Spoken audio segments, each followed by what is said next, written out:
Hi, Guidepost. My name is Sherry Furman. I've had my sweet little shop named Take Heart for about 20 years. I think I realized who and what my community meant to me the day that I experienced a fire at my store.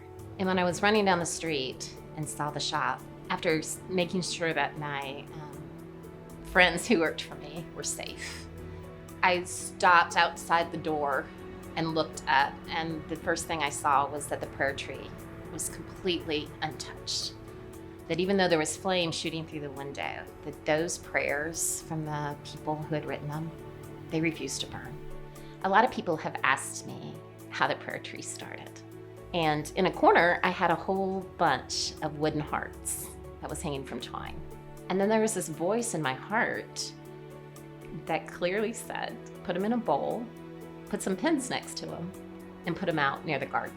And put the tiniest tag that says prayers, wishes, and just leave it out there, and let's just see what happens. So I was gone for a couple days, came back on a Sunday evening, and I pulled up in front of the store, and immediately I was completely overwhelmed. I looked up into this garden and on this vine to see hundreds of hearts dripping from the vine. They all had words scripted across the heart. And it took me a minute to realize that people had left their actual heart in this place and on this tree. When the prayers on the tree began, somebody very wise came by and told me something very important. They were like, Sherry, some people will get their miracle, and some people will get an answered prayer. And at first I didn't know what he meant by that.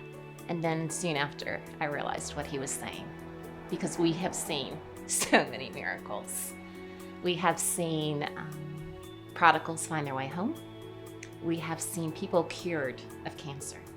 We have seen people receive living organs that they thought there was not hope for at the last minute. The prayers went from being a couple hundred hearts to now over 30,000. Prayers are timeless. Prayers before God will always be timeless. And the comfort of knowing that He hears them and that He's working on our behalf when it doesn't seem like anything is changing, when we are actually still standing in the ruins. That's where faith comes in. And that's where hope is found.